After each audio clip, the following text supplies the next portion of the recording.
갤럭시 S22 이번에 출시를 했습니다. 역시 사전 예약 때 몇 개의 색상들은 다 품절이 되었고 인기가 많은 것 같아요. 저는 요 울트라 화이트 색상을 가지고 왔는데요. 오늘 요거 한번 써보면서 여러가지 특징들을 한번 이야기해 보려고 합니다. 얘는 제가 디지털 플라자에서 바로 가지고 왔는데요. 딱 보자마자 첫인상은 좀 마감이 좀 땅땅해졌다? 카톡티도 생각보다 좀 얇고 점점 더 완성도가 좀 높아진 느낌이더라고요. 자세한 외관과 스펙을 한번 보죠. 흰 색깔이고요. 이게 이제 화면으로 잘 표현이 될지 모르겠지만 여기가 약간 무광이에요. 그러니까 부드러운 무광이어서 이 재질이 너무 좋습니다. 이거 유광이면 막 다 묻잖아요. 지문 묻고. 이거 좀 싫었는데 요거 하나 괜찮네요. 자, 전면은 173.1mm 쿼드 HD 플러스 엣지 디스플레이. 그러니까 요 끝에가 엣지로 되어 있어요. 저는 별로 엣지 싫어하는데 그래서 저는 좀 플랫한 거 좋아해요. 자꾸 울트라를 지금 사용을 해보면서도 일반 S22가 자꾸 눈에 밟히기는 합니다. 무게는 220g 정도가 됩니다. 스펙은 228이었는데 조금 가볍기는 하네요. 뭐 울트라니까 무게 이 정도는 적당할 것 같습니다. 디스플레이 밝기가 1750니트예요. 그래서 밝기 올리면은 굉장히 밝습니다. 이전에는 밝기 조금 아쉬웠다 하면은 이제는 뭐 밖에서 사용하는데 전혀 문제 없이 잘 활용할 수 있겠네요. 또한 여기 이제 그 120Hz까지 지원을 하는데요. 10부터 120이 아니고 1부터 120Hz까지 지원을 한다고 합니다. 그래서 이게 자동으로 조절이 되는 거. 이거 약간 아이폰의 그 프로모션이랑 좀 비슷한 기능인 것 같은데요. 아마 이렇게 해서 배터리를 조금 절약할 것 같기는 한데 그런 부분은 뭐 얘기는 없는 것 같습니다. 여기 보시면 전면 카메라 홀이 있죠. 울트라만 40메가입니다. 일반 갤럭시 S22 플러스랑 22는 10메가예요. 그렇기 때문에 화질이 더 좋을 수밖에 없고 후면 카메라를 좀 보면 제일 위에 이 초광각 같은 경우에는 12메가, 그 다음에 일반 카메라, 이제 이게 광각이라고 하죠. 얘는 108메가이고요. 그리고 망원 카메라 두 개가 있는데 둘 다 이렇게 두 개 다 10메가를 지원합니다. 그리고 일반 S22나 아니면 플러스 같은 경우는 요거만 108메가가 아니고 50메가를 지원을 한다는 거죠. 이따가 보겠지만 줌은 100배까지 지원이 되는데요. 그 줌도 되게 신기한 기능이 있어요. 그거 조금 이따가 이야기할게요. 배터리는 5000mAh, 그 다음에 45W 초고속 충전이 가능해요. 울트라만 1테라 512, 256을 지원을 하고요. 일반적인 S22, 22 플러스 같은 경우에는 256만 지원을 합니다. 자, 이런 일반적인 스펙을 차지하고서라도 가장 큰 특징은 노트가 아닌 이 갤럭시 S 시리즈에 이거 펜이 추가가 되었다는 거예요. 이거 너무 신기하죠. 물론 이제 울트라에만 탑재가 되었는데 이렇게 이전에 노트 쓰시는 분들은 되게 익숙하게 사용할 수 있을 것 같습니다. 사용 방법은 똑같더라고요. 이렇게 글씨 쓰고 이런 거 똑같고 말 나온 김에 이 반응 속도를 한번 볼게요. 이게 되게 많이 발전했더라고요. 실제로 글씨를 쓸 때 이 반응 속도가 굉장히 좋은데요. 이게 그러니까 이제 글씨를 쓰고 나서 이 글씨가 써지는 그 따라오는 속도가 굉장히 짧아졌습니다. 이전에는 좀 이렇게 쓱 쓰면 나중에 쓱 따라와서 이 글씨 쓸 때 좀 이질감을 많이 느꼈다면 이제는 글씨를 쓰거나 뭐 이런 그림을 그릴 때 이게 너무 좋네요. 이게 반응이 너무 빨라요. 그래서 아이들이 그림 그리거나 아이들한테 그림을 그려줄 때 너무 좋을 것 같습니다. 이거 너무 좋은데요, 이거?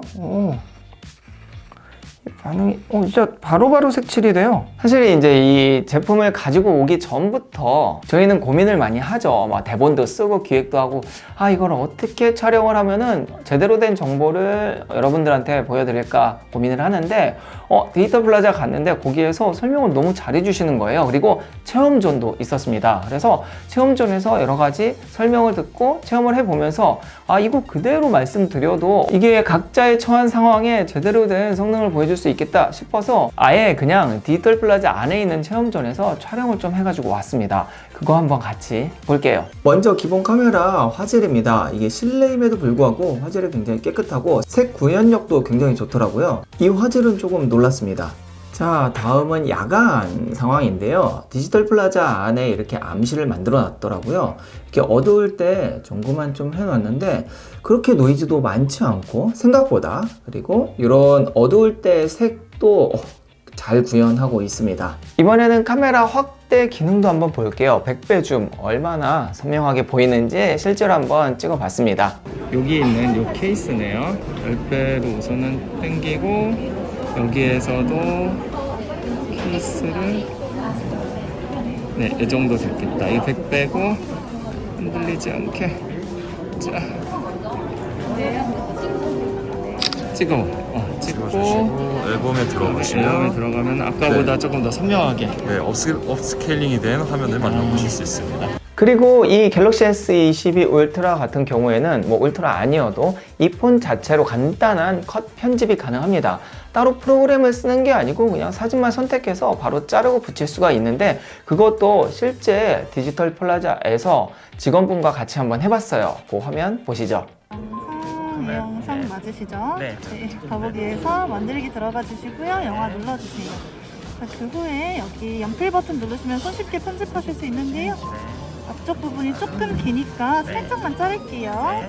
여기 얇게 잘라주시고 뒷부분도 연필 부분 눌러주셔서 이렇게 잘라주시고요. 연결된 영상 한번 봐보실게요.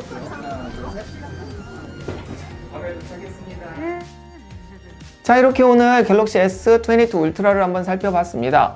카메라 너무 좋아졌고요. 영상에 정확하게 이야기는 못했지만 등짝이나 아이폰에 비해서 고스트 현상도 많이 없어졌습니다. 이 카메라 카툭티도 너무 얇아져서 이렇게 케이스를 씌우면은 진짜 이제는 카메라 있는지 없는지 잘 모를 정도로 너무 그립감도 좋고 편안합니다. 이 카메라가 얇아지니까 케이스도 좀 얇아지는 것 같아요. 이런 펜의 반응 속도, 쓰는 속도, 그 다음에 여러 가지 이런 활용 부분도 너무나 좋고 이제 점점 완성도가 좋아지는 느낌입니다. 제가 디지털 플라자에서 일반 S22랑 플러스도 만져봤는데 특히 S22 같은 경우는 제가 작은 폰을 좋아하잖아요. 이 그립감이나 이런 것도 굉장히 좋아졌습니다. 아직 저는 구매 안 했는데 계속 사고 싶다는 느낌. 자, 그리고 갤럭시 S22를 살 수 있는 방법은 여러 가지가 있죠. 지금은 사전 예약을 하고 있어요. 근데 사전 예약이 아마 오늘 내일 안에 좀 끝날 거고 그러면 이제 정식으로 구매를 하게 되는데 기본적으로 자급제 아니면은 통신사 약정을 가지고 사겠죠. 자급제 같은 경우에는 저희처럼 핸드폰을 많이 바꾸는 사람들은 자급제가 편하긴 해요. 왜냐면 위약금이 강하니까. 근데 이제 한번 사면은 한 2년은 보통은 쓰잖아요. 그래서 2년 정도 사용할 거면 사실 가격적인 면에서는 통신사를 통하는 게 그러니까 약정을 걸어서 사는 게 훨씬 쌉니다. 제가 항상 소개하잖아요. 비싸게 주고 사지 말라고. 그래서 오프라인에서 살 거면은 여커폰이라는 카페에서 동네에 싼 데 찾아서 사시고 만약에 난 그럴 시간 없다 온라인으로 사겠다 하는 사람들은 사이트에 가서 좀 싸게 사는 게 좋을 것 같아요. 둘 다 지금 가격이 얼마인지 한번 직접 볼게요. 자, 여커폰부터 보도록 하겠습니다. 얘는 오프라인이죠. 여기 모 지역, 서울의 모 지역 시세표인데요. 다른 거 다 나오고 우리는 이제 갤럭시 S22니까 자, 현재 SK는 29, KT는 34, LG는 29. KT가 가장 많이 지원을 해주네요. 이만큼 지원을 해주는 겁니다. 온라인은 제가 소개하는 폰메리카노입니다. 여기 보시면은 통신사별로 다 나와 있는데 갤럭시 울트라 볼게요. 울트라 보시면은 256기가가 결국 출고가는 145만원인데 100만원 정도에 구매를 하게 되고요. 512는 110만원 정도에 구매를 하게 됩니다. 얘는 이제 업그레이드가 안 되기 때문에 좀 큰 용량을 사는 게 좋기는 해요. 1테라는 자급제만 있다고 했죠. 자, 이렇게 한번 볼게요. 자, 할부는 24개월을 당연히 해야 되는 거고 요금제에 따라서 조금씩 달라집니다. 그래서 여기 이렇게 조금씩 올라가죠. 자기가 필요한 요금제를 사용을 하면 되고 여기 공시지원금 받는 거랑 월납부액 그다음에 요금 할인 받는 거랑 비교해서 더 싼 거를 하시면 됩니다. 통신료가 싸니까 그거는 여기서 뭘 선택하냐에 따라서 계속 달라질 수는 있어요. 또 이제 처음에 핸드폰을 사게 되면은 필름 이런 것도 사야 되잖아요. 좋은 거 사기 전에 올 때까지 좀 기다릴 때 필요한 것들 강화 유리, 그다음에 투명 젤리 케이스 이런 것들은 같이 주니까 초반에 핸드폰을 보호하기 되게 좋고요. 사긴 좀 애매한데 없으면 필요한 것들 선물로 주니까 살 때 받으면 좋겠죠. 이렇게 좀 싸게 구매하는 게 좋습니다. 자, 오늘 영상은 여기까지입니다. 핸드폰 사시는 분들에게 조금 여러 가지 도움이 되는 영상이길 바랍니다. 자, 그럼 저는 다음 영상에서 뵐게요. 감사합니다.